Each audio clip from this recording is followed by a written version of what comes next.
Assalamualaikum warahmatullahi wabarakatuh. Halo semuanya, apa kabar? Semoga kalian baik-baik aja ya.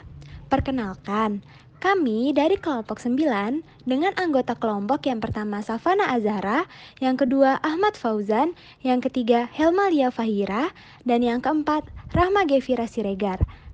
Di sini, kami membuat video pembelajaran untuk memenuhi tugas akhir perkembangan peserta didik dengan dosen pembimbing Bapak Dr. Ahmad Rifki Asidki, MPD, dengan judul Konsep dan Pandangan Aliran Humanisme untuk menganalisis perkembangan peserta didik.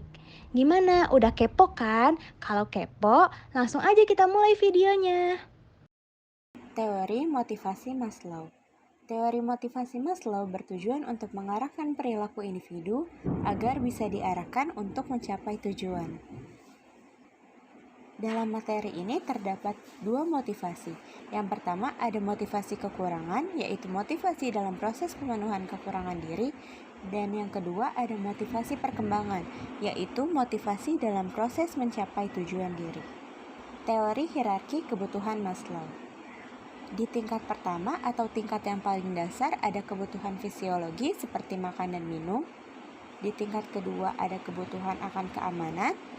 Di tingkat ketiga ada kebutuhan akan memiliki dan kasih sayang. Di tingkat keempat ada kebutuhan akan penghargaan. Dan di tingkat terakhir ada kebutuhan akan aktualisasi diri.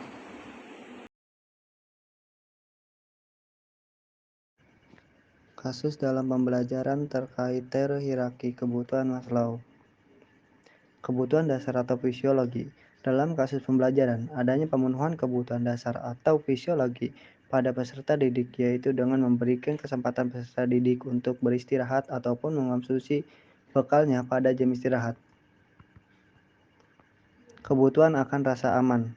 Dalam kasus pembelajaran, adanya pemenuhan kebutuhan akan rasa aman pada peserta didik, yaitu dengan membuat lingkungan belajar yang nyaman, bebas dari segala bentuk ancaman.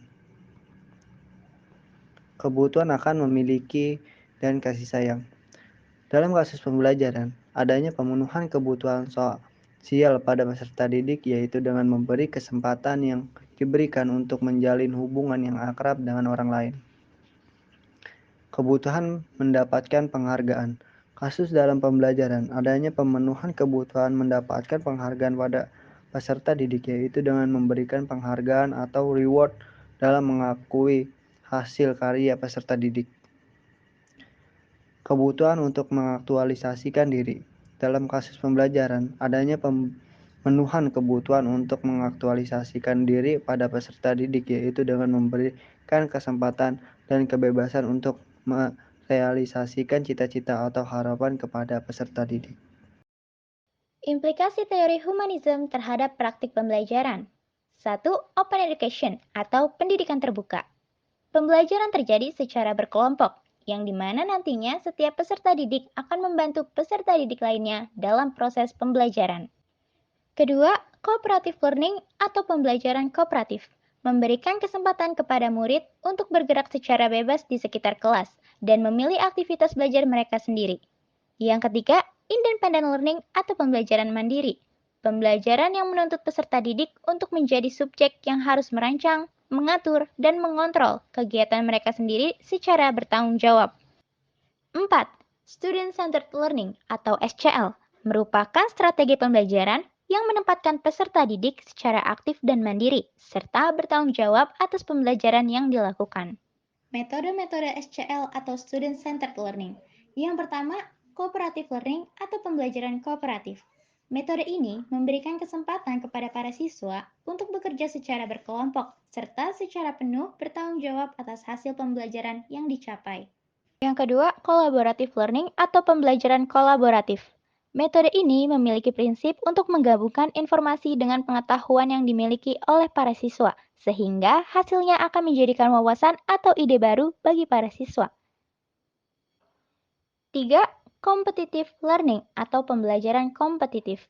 Metode ini memiliki prinsip untuk memfasilitasi para siswa untuk saling berkompetisi dalam mencapai prestasi tertinggi yang bisa ia raih. 4. Case-based learning atau pembelajaran berdasar kasus. Metode ini memberikan kesempatan kepada para siswa untuk menerapkan ilmu serta kemampuan yang selama ini telah ia pelajari dalam bentuk komunikasi dan berargumentasi terhadap analisis suatu kasus. Nah, sekarang kalian tahu kan bagaimana siswa termotivasi untuk belajar? Siswa dapat termotivasi untuk belajar apabila bagian bawah hierarki sudah terpenuhi. Dan setiap level setelah dipenuhi, memungkinkan siswa dapat memiliki kemampuan dan motivasi untuk belajar. Setiap siswa dapat naik dalam hierarki dengan dukungan yang tepat. Gimana nih video dari kami? Mudah untuk dipelajari bukan? Dan pastinya asik banget dong videonya. Semoga video pembelajaran dari kami dapat bermanfaat ya untuk kehidupan kalian. Sekian dari kelompok 9. Wassalamualaikum warahmatullahi wabarakatuh.